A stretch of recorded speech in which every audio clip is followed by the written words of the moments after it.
Did everybody consent to being recorded? Are we waiting on Jim and Bill? Or are they here? I think, Here. is Michelle Bill is here? here. I don't know if Michelle's here yet. I'm here. Okay.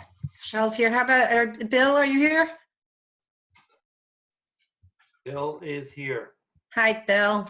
Okay. And Tom and Jim? They're both here. I see them. Okay, great. All right, then what I need is a motion to adjourn our executive session and to rejoin public. Can I get a motion? Motion. Okay, if that's Tom and a second from Christine. All in favor? Aye. Aye. Aye. Anyone opposed? Okay. All right, so Jim, if you could bring up the agenda. So, Bench.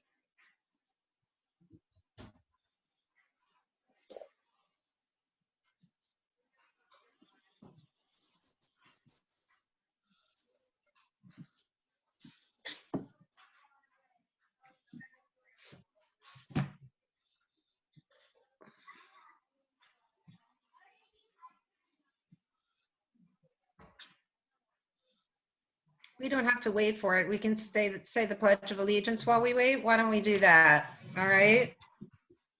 Sure. So, all right, I have the flag. Please join me in saying the Pledge of Allegiance. I really do have the flag too.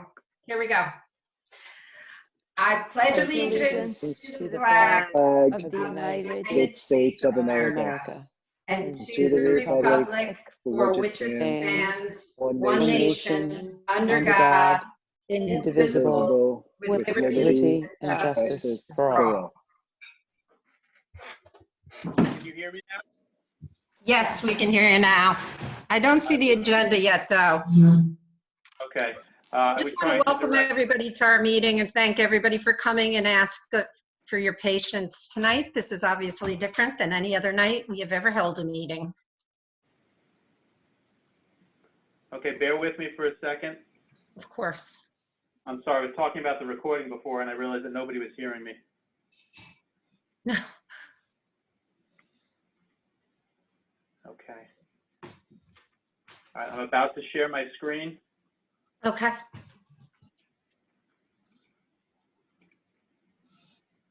There we go. Okay. Okay, well, obviously we don't have to cover evacuation procedures. Okay, but that does bring us down to the approvals. So first, we have the Board of Education meeting minutes of February 24th, 2020. So I am looking for a motion to approve the Board of Education meeting minutes of February 24th, 2020. Can I get a motion? Motion. Motion. Linda, and a second? A second. That's Xavier. All in favor, say aye. Aye. All opposed? Okay, great, thank you. Okay, so we have FYIs for the budget appropriation reports for general school lunch and special aids funds as of 2/29/2020. We have an FYI for budget transfers. We have an FYI of revenue status reports as of 2/29/2020. We have a treasurer's report, January 2020. So I need a motion to approve the treasurer's report for January 2020. Can I get a motion? Motion. Motion. Tom and a second from Michelle. All in favor? Aye. Aye. Any opposed? All right, thank you. That brings us, Jen, just a reminder to you guys and to anybody who's joined us, if you follow along with board docs, everything we're doing is a public document. You can open at your convenience. So if you're not, you should be able to open this on your own. If you have right, any it questions. should be public, right, it should be a public page. Yep. And people can follow along. And thank you for saying that. Obviously, this is all so odd, truthfully. I hardly know what to say. So, okay, so that brings us down to the last one of our approvals for the warrants. So I need a motion to approve the warrants that were certified 2/26/2020 and 3/11/2020. Can I get a motion? Motion. Linda, thank you. And a second? I'll second it. Christine, thank you. All in favor? Aye. Aye. Okay, all opposed? Very good. Thank you. Joanne, did you get all of that? She must be muted. Okay, that's all good though. All right, so we're going to Joanne? move on. All Joanne, good? hold on, I'm just looking to make sure she's here. Yeah, Okay. no, that's good. What's there? I unmuted myself. I can hear you and I got it all. Thank you. Okay, very good, Joanne. Thank you for checking in. I appreciate it. Okay. Okay, Jim and I spoke earlier. I think communications and announcements we're going to save for a more normal time and place, I'm assuming, unless anybody had anything they really needed to say. Okay, Jim, to you. Oh, okay, no, to public commentary. Okay, Jim, did you have anything you wanted to say, though?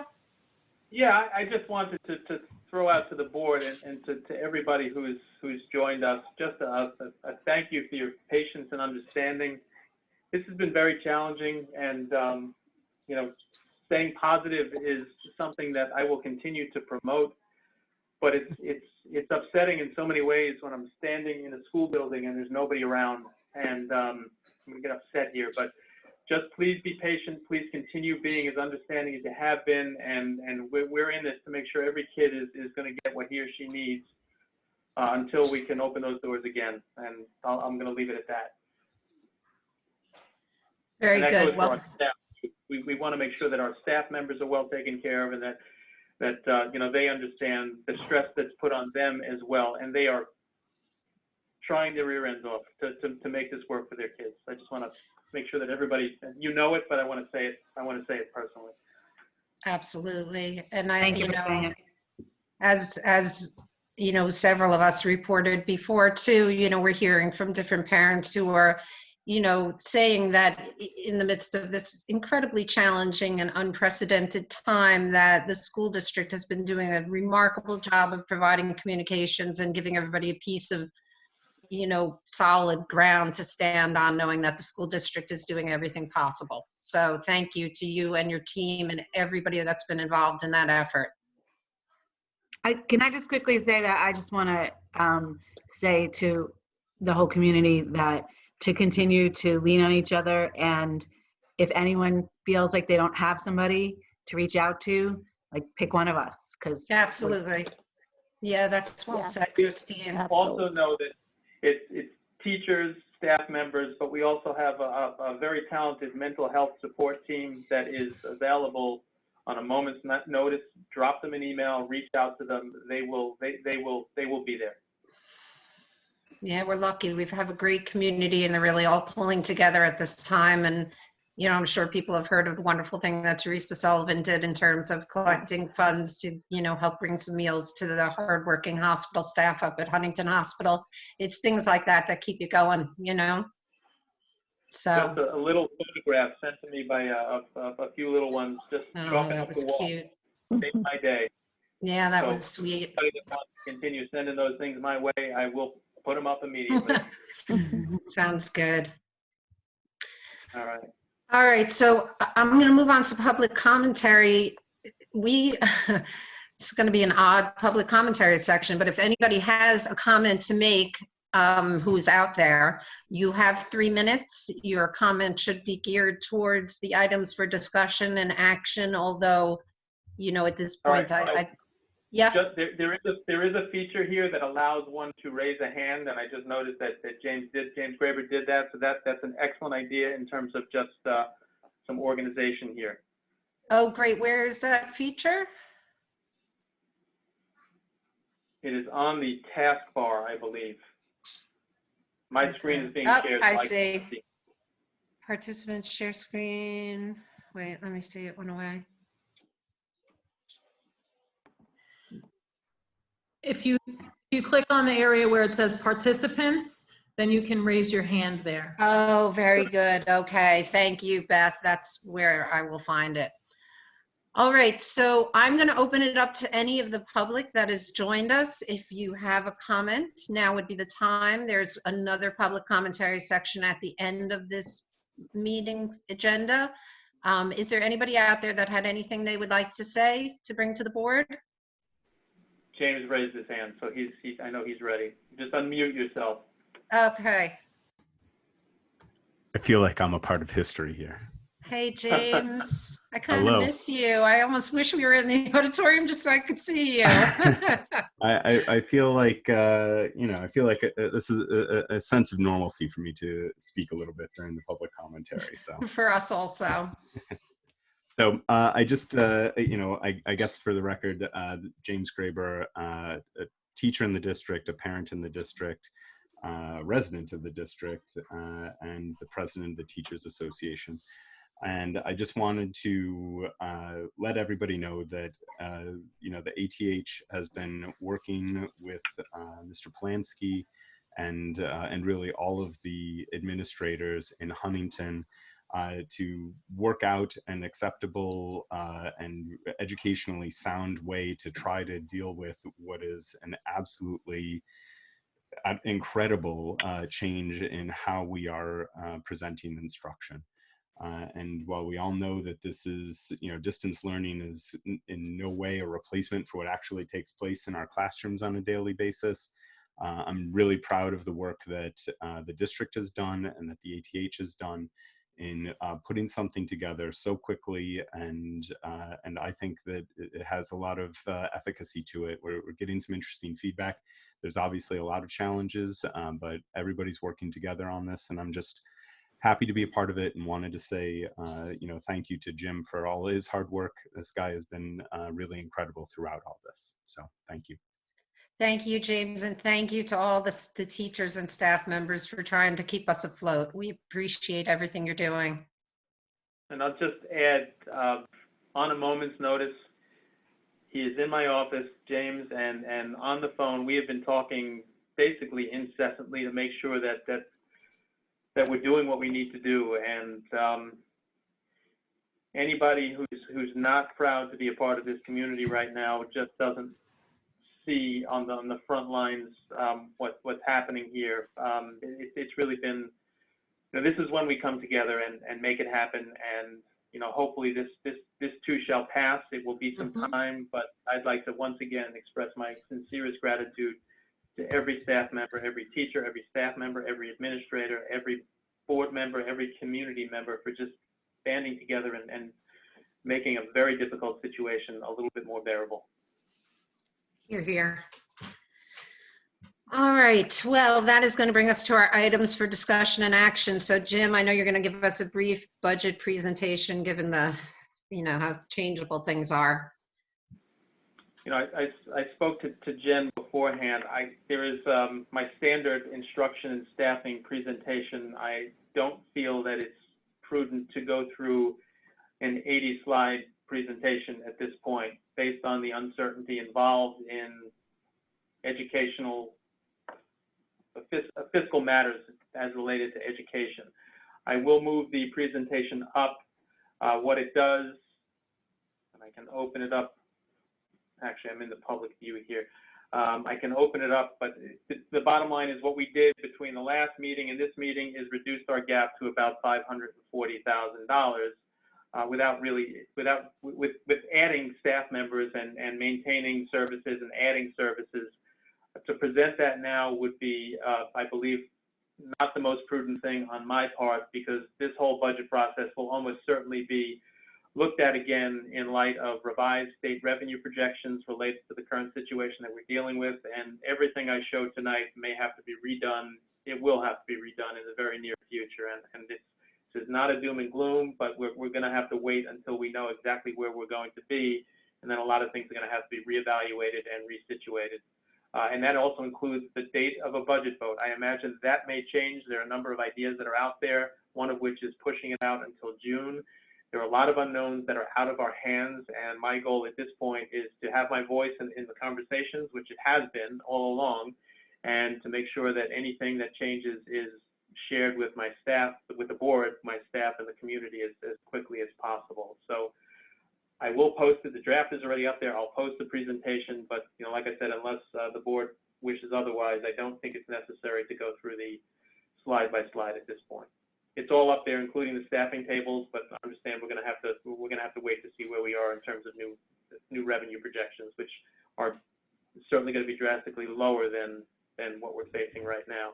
There are questions about whether aid payments are going to be made on time. There are questions as far as whether tax payments are going to be made on time, which brings up a whole, a number of different concerns. We borrow here at a very low interest rate, tax anticipation notes to pay some of our bills.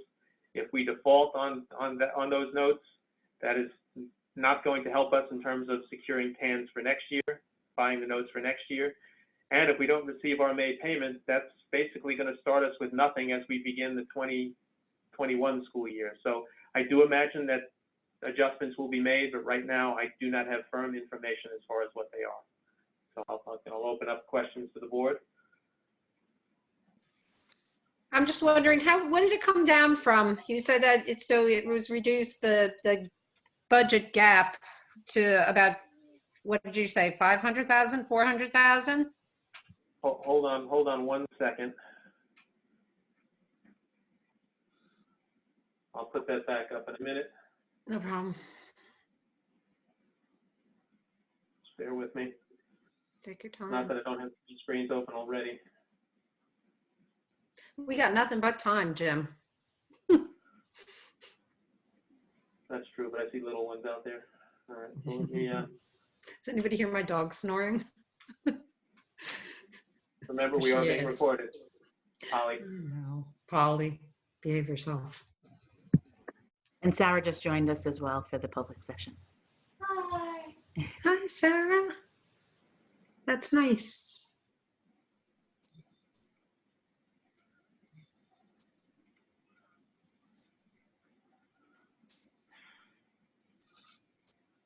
Jim, why are you looking for that? Has the town led you to believe that we're not going to be paid on time?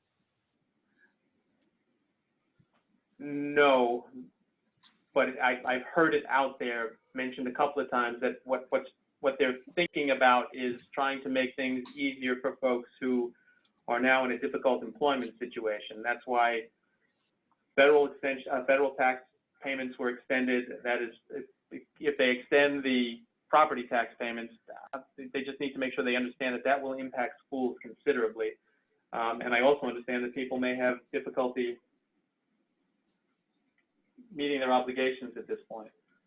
Right. All right, bear with me for a second. I'm gonna move to one slide here. If I can do it.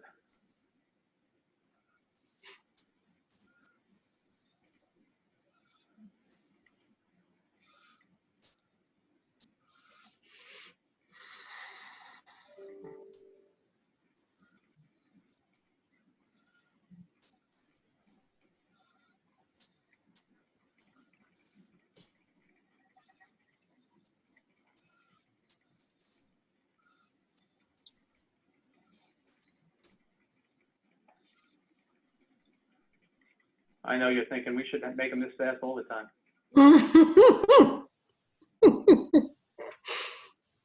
You know that's what you were thinking. That's exactly what I was thinking. I was like, look at this. We could do it this like this.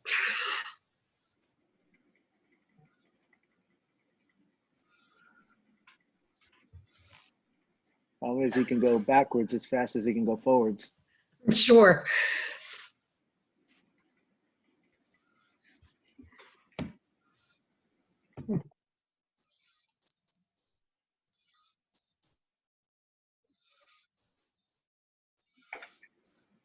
Okay, so that's I see. where we were on. That's where we were on March 9th, with the almost 1.369 million gap, Oh, wow. and the changes we made. And again, these are all probably moot points at this stage of the game. I know, but still, you can see that you were doing some very creative, number work. These are the expenditures that we reduced. Those are slides 69 and 70 for the public. Yep, and they can see this too. This should be on the screen. This is That's 7.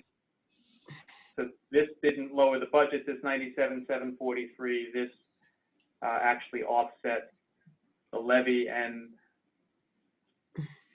actually and we also contributed $200,000 of TRS reserve funding, which is not reflected here, but would also offset the levy. Mhm. And this is where we are, where we would have been under normal circumstances today. Yeah, sheesh. So 540,000 would be where we. Yeah. To be under normal circumstances, if only. And to be clear, it's not just our budget situation that's messed up. I mean, right now we would be anticipating any day having a state budget. I don't know that that's anywhere. Well, that's where the challenge lies. We don't know what they're doing at this point. There's been discussion about revised revenue forecasts, and how even a week ago the state was down $4 billion in tax revenues and an additional $3 billion in other places. So they're in the hole for billions of dollars at this point. And how this is going to play out, it is going to require some federal assistance. And they are back and forth bickering now about a federal stimulus package that has to address education, where school districts will have difficulty surviving, to be honest. Then it has to, because they can't just let a whole generation of school kids, they can't fail a whole generation of school kids. Agreed. Not So acceptable. So without spending too much time on this, I will post it, but the description that goes, I mean, here's what the current draft budget to budget and tax rate would have looked like. But this, like I said, to spend a great deal of time on this doesn't make sense, because it's going to change. I believe it's going to change, but Yeah. if nothing else changes, the timing is going to change. So this may be something that is a little premature at this point, because I do believe that everything is going to be shifted to later in the year. Exactly how that's going to play out, I will let you know as soon as I know. Okay, thank you. Hey, Jim, I have a question. In this, what you went over was your standard assessment of staffing changes at the elementary and secondary level. We're showing a little bit of a decrease to elementary, increase to secondary, net total increase a little bit. Is that due to anything other than normal population shifting? Purely 100% enrollment.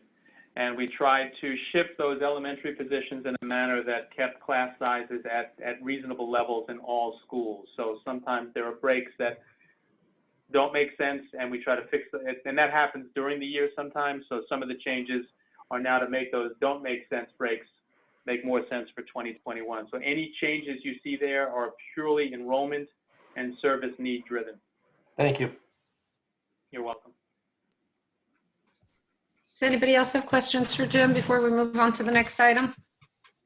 And for the board and anybody else who's going to review this, if you do have questions, I'm lonely here, so you're welcome to drop me an email and let me know that you have a question. I will absolutely answer it for you. But just sit tight, because we're going to experience some changes here.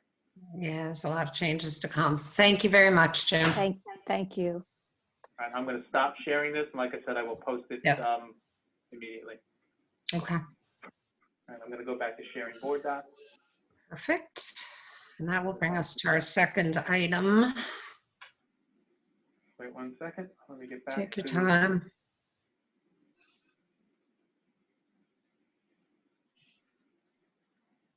There we go. All right, back up. Board docs back up. Yeah. Oh, I'm trying to use my. Okay.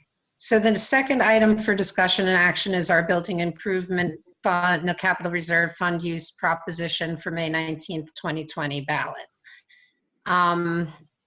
So we were, all of us at that last meeting where we were reviewing and discussing, we had a very good conversation about where the capital reserve funds could possibly go and how our money was best spent. Jim, is there anything that you want to say about this? And just looking at the summary here, it reflects the conversation that we had on March 9th. Yes. So Joanne and I spoke earlier today, and one of the things that we do need to do as part of our standard budget process, we do need to get our first legal notice out, which reflects the capital reserve use proposition. And this money is already there. and it can't be used for anything else. We can't take it back and use it for general Right. instructional needs. So this money is ours and waiting to be used for this purpose. So if something changes, we can revisit it, but as per the standard timeline, we do need to move forward with this. So it does reflect, as we discussed at the last meeting, the piece of the roof at Huntington High School, the 2 boilers at Finley.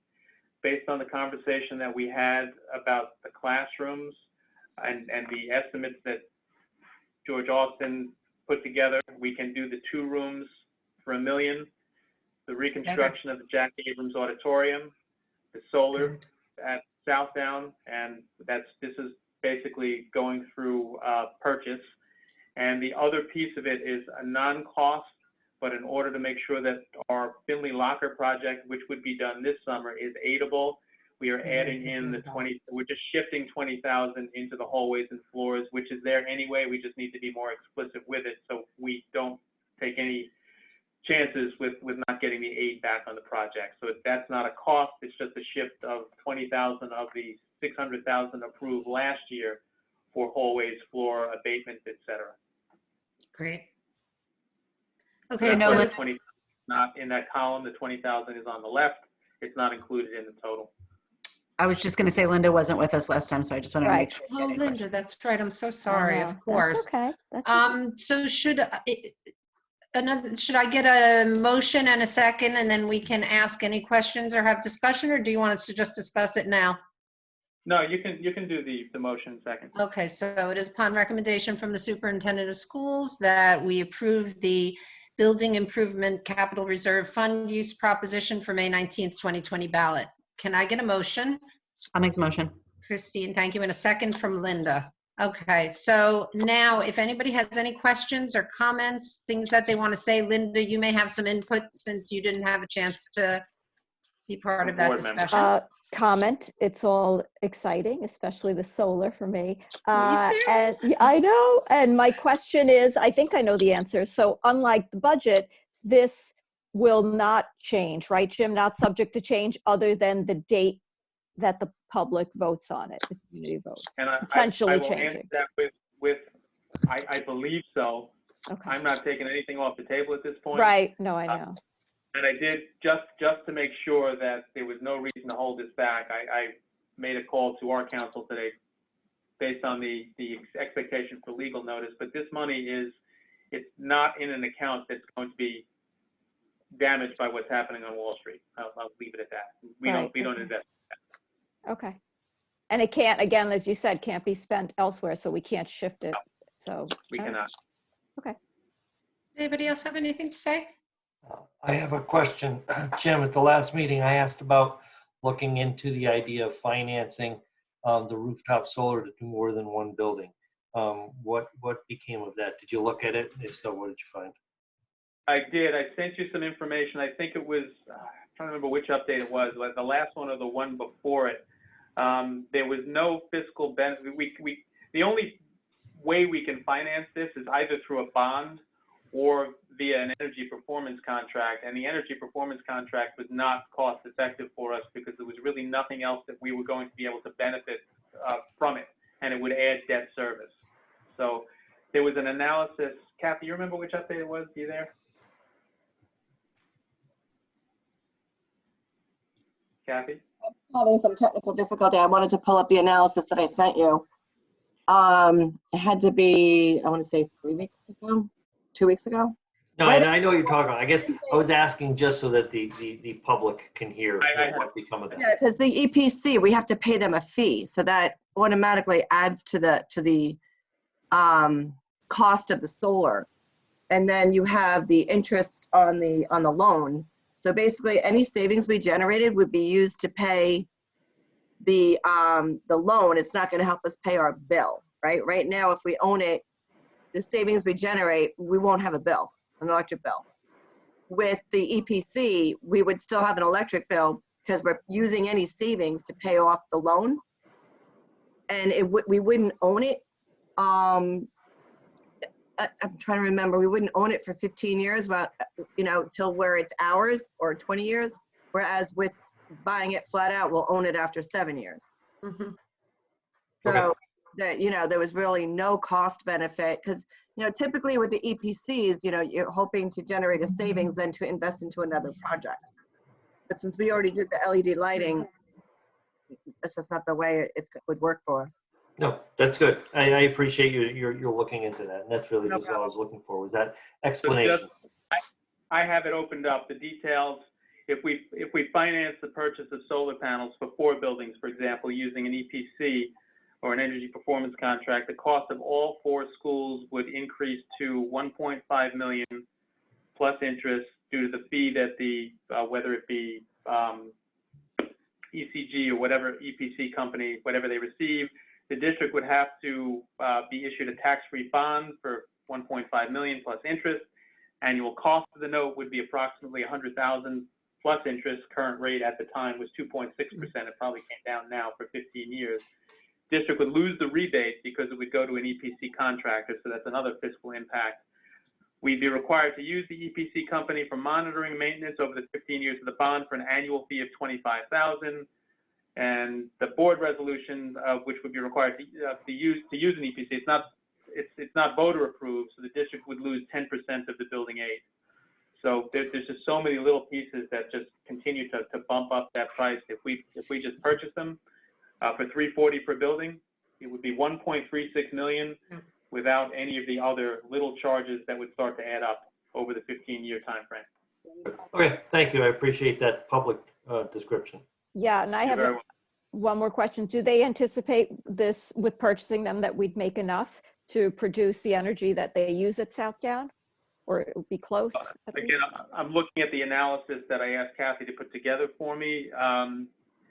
It's a fully aidable project. It would take 6 to 7 years to recoup the money spent. Panels last Right. about 25 years. There's Right. also a rebate for about $50,000 per building, which wouldn't exist with EPC. Rebate amount changes every 6 months or so based on the money's left. It would also pay, the only thing we'd have to pay is the fee. Your typical taxes and fees. Right. Right. The energy that we generate at Southdown would eliminate the electric bill. Okay, so Sounds there's, like less cost-effective way. yeah, So Lynn, So- based on the projection. solar analysis Yeah. and how much sun hits the building, Yeah. it would take about 6 to 7 years to save the money that we're spending on the panels themselves. Right, so for those 6, 7 years, you're paying off the panels, but you're not paying an electric bill in essence. No, we're not paying off the panels because we just be buying. Because we panels. bought them, right, but I'm saying Right. if you were to divide it out, that 340 over the 6 or 7 years, right? And then beyond that, other than taxes and fees, we're not really paying an electric bill, Correct. right? Okay, all right. Right. Great. Okay, so did anybody else have any questions or comments? I had come in once.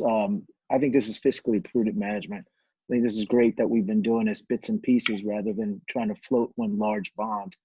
But I'm scared that we don't know what's going to happen. What if they say that eventually we'll have to use this for everything that we've been going through over the last few weeks? I thought this was a great idea at the last board meeting, but is there any way that we can recall this if we have to? There's nothing, I don't see an executive order coming that would say that we can use our capital monies for any other purpose, because this is not a board decision. This capital money, this package of capital monies and the projects, everything that goes along with the capital reserves is voter approved, so I don't see that happening. One of the things that I could see happening is, and if there is any silver lining here, and I don't know if it's silver, we're not open right now, so there's a lot of things that we're not spending on that we typically would be spending on. So there is going to be months worth of things adding up into a fund balance that we would never have at the end of the school year. I imagine that's going to be the case. I can't tell you right this second because we're still a work in progress. But what they might do is make an allowance for us to use our more than what would be their fund balance to start us off for the next year. So if anything, that would happen. They're not going to start putting school districts in a position where they can take voter-approved reserve monies and move it into general fund areas. And that's not fact. It's just something I would never expect to happen. It would be especially unfair considering they've been telling us to Pay them down. Make our reserves lower. Yeah. Well, yes, and the fact that over the past 10 years, we have reduced our appropriated fund balance each year Yeah, on so that, purpose. you know, we're not Right. we're not squirreling money away and then just using it to lower the tax levy for the following year. When I started here, our appropriations were much higher than they are now, and that was based on the last state audit suggesting that you need to be prudent with your reserves, and you need to make sure that you're budgeting accurately so you don't have hordes of fund balance left at the end of the year. And we have really done what the controller has asked us to do. You hit something like this and you wonder, well, you know, we're told not to Right. build up rainy day funds beyond a certain point. Well, here's a situation where that's going to hurt every district across the board. But I can Yeah. tell you almost for a fact that they would never put us in a position to start taking things out of our capital reserves. From your mouth to the powers that be. Yep. And you know what? If something changes, we'd have to reevaluate. So that's why, Right. you know, there's nothing set in stone right now, but I certainly feel more comfortable presenting this than I would the 80-slide budget presentation that preceded this. Yeah, yeah. Right. All right. Tom, did you have anything? I think you may be the only person we haven't heard from. Did you have any comment or question or anything? No, I'm good. I'm good with everything that's here. It looks good, and Very good.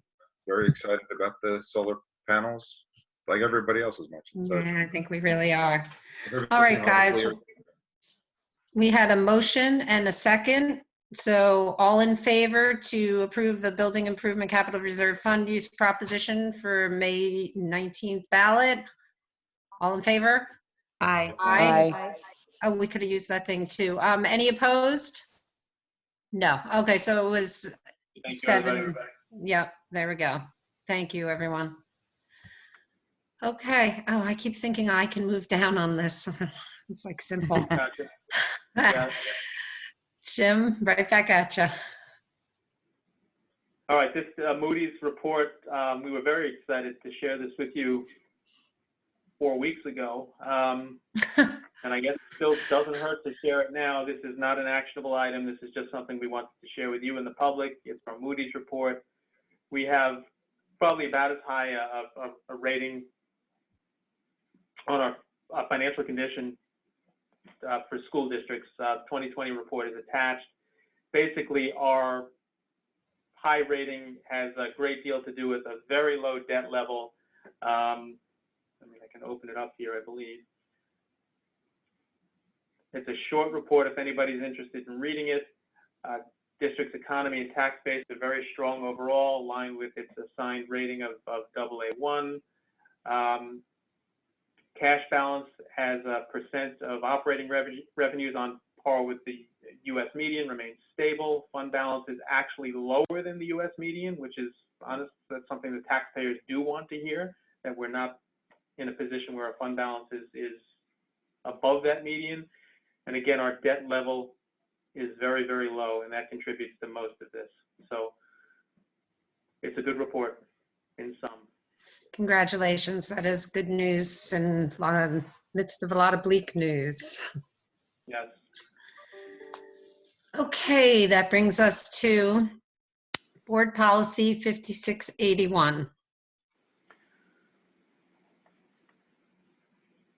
Did you want, we're not voting on any of these, correct?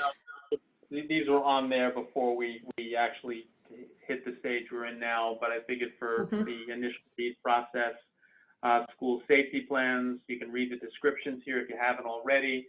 This reflects amendments to relevant New York State Commissioner regulations that change the manner in which we have to build and share our building level and district level emergency response plans.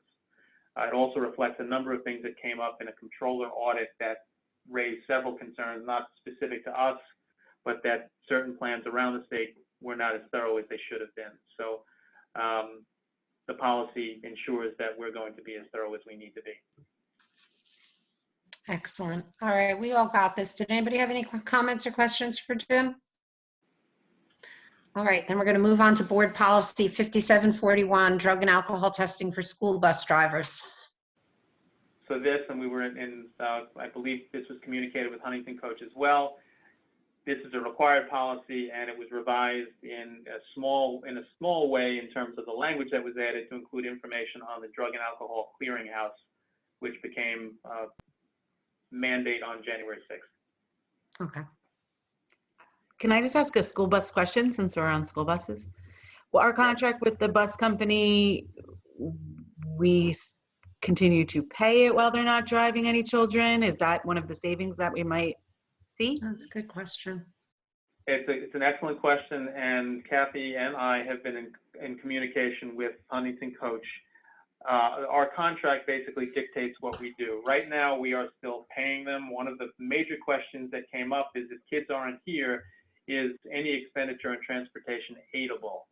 So we don't know how long that's going to continue. You know, we certainly want, you know, we're trying to make sure that we have transportation available to us in the fall, Right. not because they would take it away, but because if they lose employees and they're not prepared to address what we need, that's a problem as well. So we're trying to find that happy median, but we're still in the process of evaluating that. As of right now, we are still paying.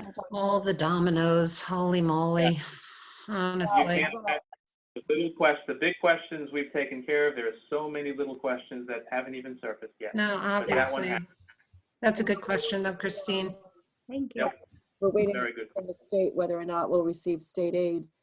They're having conversations, the New York State Business Official Association is having conversations with the STD tomorrow to see if we continue to pay our transportation contracts, will they still aid it? Mm-hmm. So that's a burning question right now. Oh, right, because That they makes a may big not difference. even if you continue to pay, they may decide that they're not going to aid them anymore because school wasn't in And session. that's a loss in revenue. Uh, Well, I can tell you that if the expenditures are not aidable, that's going to probably make the decision for I was us. going to say that's going to affect your decision for sure. Yep. All right, thank you for that information, Kathy. Okay, folks, we're moving on to Board Policy 6121, Sexual Harassment in the Workplace. Okay, you can see the reasons that this policy was revised, changes to law, recently lowered the standard for approving harassment from severe and pervasive to whether the conduct subjects an individual to inferior terms, conditions, or privileges of employment because of the individual's membership in one or more protected classes. And the statute of limitations was extended for filing. So basically, law supersedes policy anyway, but we did revise the policy to include all of the premises in the new law. And then there's a section below that shows some of the additional additions that help to clarify some of the requirements that we have to meet and some of the procedures that we need to follow. Yep. Did anybody have anything to comment, questions on this policy? Okay, we're going to move down to Board Policy 6550, leaves of absence. This reflects that law that appeared out of nowhere that an employee who is a registered voter may take up to 3 hours of paid leave to vote in certain elections.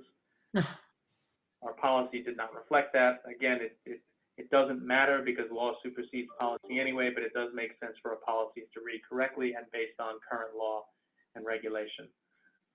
I will say that our employees did not abuse this privilege.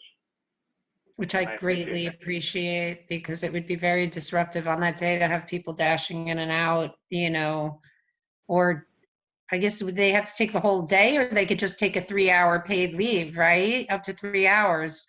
Yeah, that's it was disruptive. basically beginning of the day or end of the day, and if anybody took it, there was, and they didn't just take it, there was an explanation attached to it, and it was nothing that really warranted any further questioning. Yeah. Nobody abused it. That's really nice. Much appreciated. Okay, moving on to Board Policy 6562, Employment of Retired Persons. This is also very simple, a change to education law. Retired person in the past under the age of 65 would be eligible to work for a maximum salary of $30,000. That was increased to $35,000. Rather than have to change this policy every time a change is made moving forward, it now lists the to absorb anything. You see the last statement, the purchase Yeah. section of the law is listed as opposed to any specific dollar amount. So unless something else changes, we won't have to change it for this reason again. That makes sense. Retired persons, you're talking about people who had taught in the school district and now are coming back from teaching, right? Is that what you mean? Or do you just mean retired persons older than? People who have elected to retire, typically beyond the age of 55 or older, who have officially retired, can then re-enter. They can accept a comparable position, but they cannot, while receiving a pension, make more than, at this point, $35,000 a year.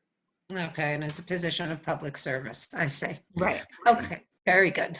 All right, so moving on, board policy 7530, 7530R, which is the regulations, and 7530R.2, child abuse and maltreatment. Okay, we've revised this many times during my tenure here. Among a few more minutia type items, there was a statutory change that expanded who in the district has the responsibility to report child abuse in an educational setting, and that includes those either employed by a school or, in our case, contracted to transport students. Also, some changes made to include a little bit more detail on, in terms of training on reporting. And there are 2 regulations that were changed as well in the same light.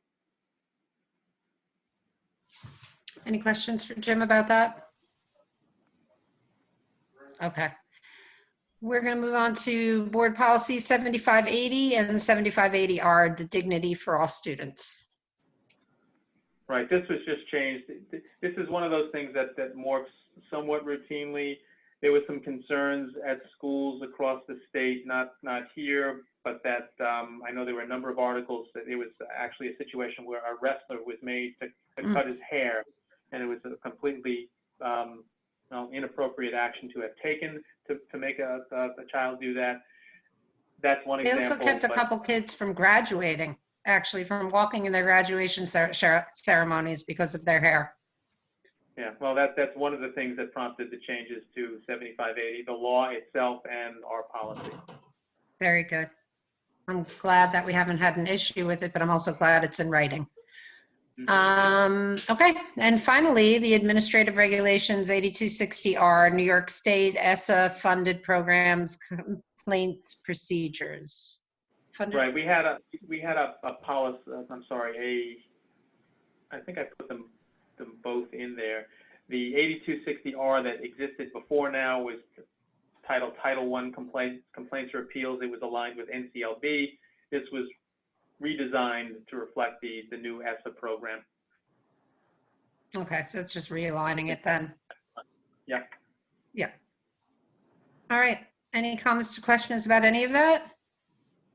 All right, folks, then we're moving on, I guess, to Ms. McCoy, right, for CSE, CPSE? It is upon recommendation from the superintendent of schools that the Board of Education approve CSE, CPSE submissions as delineated. All right. Can I get a motion? Motion. Tom, and a second from Xavier. Okay, all in favor? As I said, I'm not Oh. voting on this. I'm So recusing you'll be myself. abstaining, Yes. right? Okay, so all in favor, say aye. Aye. Aye. Okay, abstentions? Me. Christine, and anybody against? No. Okay, very good. Thank you, Ms. McCoy. Okay, so I guess, Jim, you went crazy on me. So personnel, or are we to personnel, I believe, right? Oh, no, yeah. Personnel.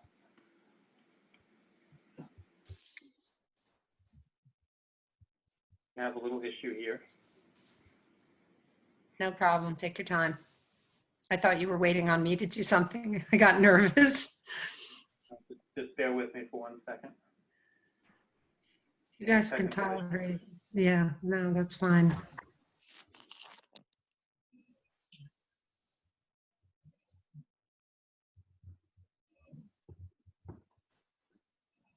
I wonder how many people are here with us from 47, the, 47?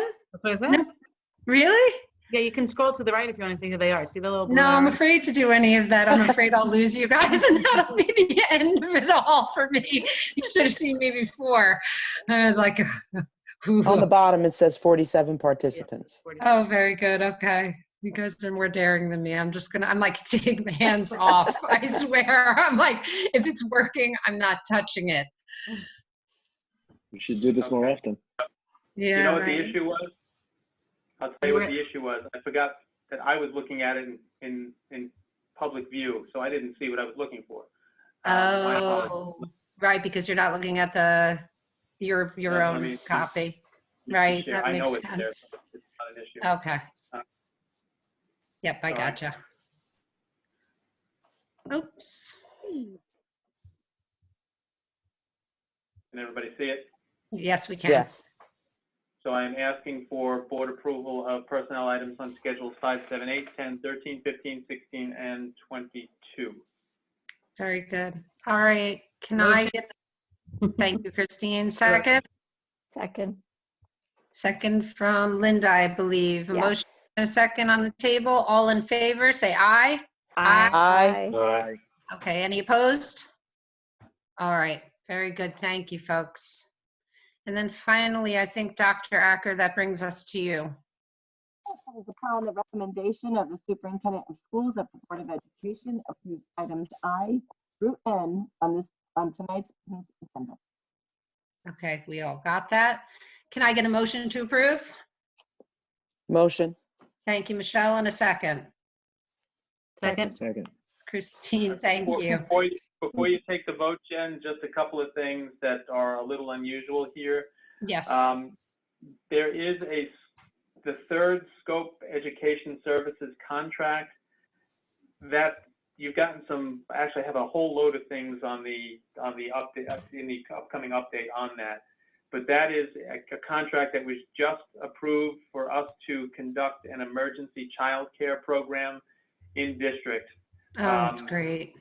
Basically, it started already, but this had to go along with it. So this was just approved by several prominent school district attorneys. So this allows us to do what we're doing as a host district. There is another agreement that is for districts that would be sending children to another district. We fortunately use scope for before and after care, so we are a host district. And if any district wants to send their kids here, I have a copy of an intermunicipal agreement that we would enter. Like, for example, I did get a question from the Cold Spring Harbor superintendent. If they had kids and we had room, would we be willing to accept? And I don't have a problem with it as long as the board doesn't, as long as there's spots there, but we'd have to enter into that agreement. Doesn't exist yet. We do that for the, we could do that on an after the case happens basis if needed. But that's the third contract there. That's very nice. The other, just to point out, there are, all right, hang on one second. If you go to Memoranda of Agreement, the ATH MOA is there. You know what that's about. The SHAHA MOA that carries us to 2023 is there. And there is also a resolution that allows us to continue paying our non-contractual employees. They are not covered by an existing bargaining agreement. There is actually a resolution that includes all of the individuals involved there, and it includes our daily recurring substitutes. Okay, I have a question just back about the childcare. Is that predominantly for first responders kids, or is that for anybody who's in a situation where they're desperate for childcare? So first preference goes to the children of healthcare workers and first responders, That makes and then sense. the I'm next glad. year those who use the SCOPE program already. Good. We are working out exactly how the money is going to flow there. Like I said, I'm trying to make sure that exactly what you just said, the healthcare workers, first responders, that their kids are taken care of. They need to get to work. Yeah, they do. Next couple of weeks are going to be critical, and this allows them, if they want to use this service, to do it. That's great, because I'd like to be able to support them however we possibly can. They're right in the trenches. So, all right, folks, did anybody else have any other questions or comments for Jim? I do have one question. The emergency purchasing resolution, is that only for Chromebook chargers? Would we have to approve again if something else comes up, like an online? program or something? All right, so that's also an interesting question. The actual forgiveness in terms of emergency purchases and not going through the bid process was really more for cleaning supplies. But then we did have something in board policy that allowed us to do this in an emergency situation. So we could have to do it again. I don't think we will, because at this point, for those that don't know, we are producing our own very school district friendly but good solid hand sanitizer. We are well prepared for cleanliness at this point, but that emergency purchase was above the bid threshold, so technically it would be something we'd have to bid on if it were not under emergency circumstances. So we did purchase chargers. The Wi-Fi was something else we were considering for an emergency purchase. We ended up tearing up a $50,000 purchase order because Altice rightly came back and said, we're not going to charge you for this. And we did purchase a small collection of portable hotspots in the event that somebody was in an area where they couldn't access Altice Wi-Fi. I don't think that would happen in and around the center of Huntington or Huntington Station. It may happen up in toward the North Shore area, but if they have their own Wi-Fi there, it wouldn't be an issue. But we do have devices just in case. That's great. Okay. Thank you. All right, anybody else? Okay, we have a motion and a second on the table for the business. Just going back to the hand sanitizer, the hand sanitizer has 65% alcohol, and the 65% alcohol is at the level that is appropriate for a school. That was an excellent procurement given the times that we're in right now. I can't believe you even managed to get your hands on that. All right, we have a motion and a second, and so I'm looking all in favor. Aye. Aye. Okay, anyone opposed? All right, very good. Thank you very much. Christine, are you there? We must have lost her. I think we lost Christine. So what I'm going to do you want me to read or Jim, maybe you could just do it, read the couple donations that we got since you have them in front of you. Where did she go? I think her computer She said it was her computer. Yeah, something happened. She'll be back, I think. But in the meantime, we won't wait around. We have a donation from the Gilmore family, and this will basically initiate the Michael Samuel Gilmore Memorial Scholarship Fund. I'm sure you know what has transpired to bring us to that point, but we'd like to thank the Gilmore family for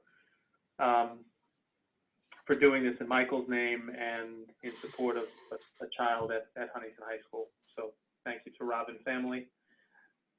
Then there is a grant in the amount of $5,875.36 to support 10 different grants. These are the SEPTA grants. So very good. That's great. Yes, a very big thank you to both of them.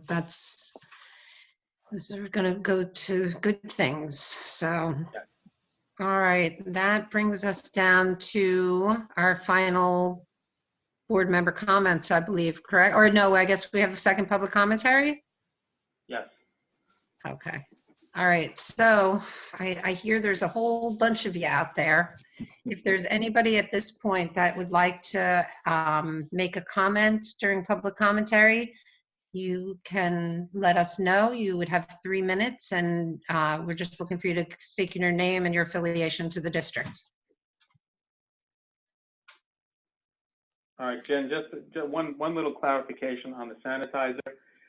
The stuff that George is making with that machine is primarily for use in cleaning the rooms.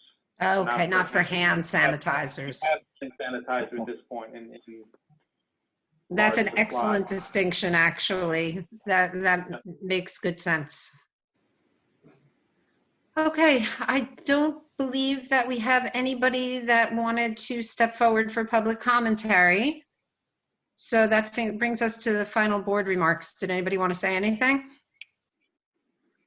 Okay, I'm just going to say one thing because I know we have 60-something people out there from what I've been told.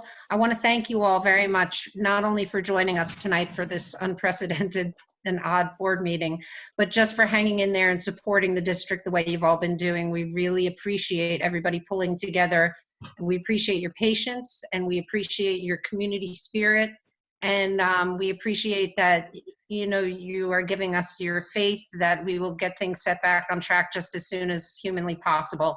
I want to also say one more time, Jim and your team, and to all the staff members out there that are listening, James, please let them know we are eternally grateful to you for everything you're doing for our children to try and make sure that they're not just losing this time. So thank you from the bottom of my heart. Thank you very much. Hey, Jen, we have one person with their hand raised. Oh, very good. Thank you. Okay, so User. There you Hello, go. can I be heard? Yes. yes. Hello, my name is Oscar Kilgore. I'm a student, a senior at Huntington High School. Hi, Oscar. Hi, I just had a question regarding the grades for quarter 3. Would anybody consider maybe making quarter 3 and possibly quarter 4 for the schools, or at least Huntington High School, a pass-fail, or where students have the options to do pass-fail for some of their courses? Good question. I know that's a tough question to answer right now, but No, it's an excellent question, actually. I just don't know if it's answerable at this moment. Jim? Yes, Oscar, what I can tell you is that there will be an adjustment made. There's a number of things that we're looking at right now. One of them is what you just mentioned, pass-fail. There was some consideration of maybe looking at a combination of quarters 3 and 4. But what we do is certainly not going to be anything that would, in math, negatively impact the students at Huntington High School or anywhere else throughout the district. So just know that we're working on every detail as quickly and as comprehensively as we can. And we'll also be speaking to other districts about possibly doing this in a manner that makes sense for all districts so that we're all on the same page and there's not one district that is doing something a little bit unique that doesn't make sense while other districts are doing things that do make sense. So we're going to be on this, and we will let you know as soon as a decision is made. all right. Thank you very much. And somebody just commented a question. I don't know if you see that. Okay. Yes, there is I a question. just got that. Thank you. Okay, so what it says is, do you have an idea if New York State Regents will be canceled? Jim, do you have any information on that? That's another excellent question, and it is an unanswerable question at this point. If you saw, there was an article in Newsday yesterday about whether or not they will be held. I can tell you that decisions have been made on the advanced placement exams at this point, but not on the Regents exams. Those are very specifically in the state education department's hands, but as soon as I have information on where they're going, it may also depend on whether or not school is going to open at some point in April or May or whenever the case may be. I do not have another question that should come up at some point if it hasn't already. Right now, we are on calendar to reopen schools on April 1st or in that area. I do not think that's going to happen. There will probably be an executive order that comes out this week that extends the period of closure. As soon as I have that information in hand, I will blast it out there promptly. Very good. And I saw that. The question about the Follow-up. flat fee. If one region if the regions go, the flat fee will go as well. Okay, so it's an all or nothing kind of a thing. Either the state regents are going to pay. You're welcome. That was very polite. Glad you came. Just keep getting your work done to the best of your abilities. Whatever support you need, we're all here. We're here for you. We're right behind you. Do your best. You can't do better than your best. All right, anybody else out there?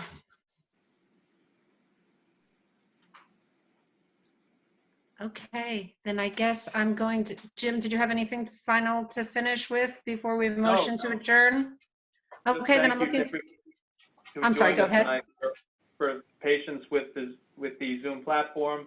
I know it's the first time we're doing this, and hopefully we'll not have to use it that many times moving forward, but it is actually a nice option to have available, so it does work. It really did, and it was really much more seamless than I expected, except for the very beginning for me. So anyway, again, I appreciate everybody's flexibility. My fellow trustees, thank you so much for all hanging in there and bumping along with me. I am looking for a motion to adjourn. Motion. Tom, of course, Tom. Where's my second? Second. All right, all in favor? Aye. Aye. Anybody opposed? All right. I wish you Thank you all again. health. Good night. Stay well, Thank you everybody. again, Stay Jim and well. teachers. Well, Thank hey, you thank you all. everyone for showing up. Yes. Thank you. Yes, thank you to all of Bye-bye. our public for coming. Good night, everyone. Thank you.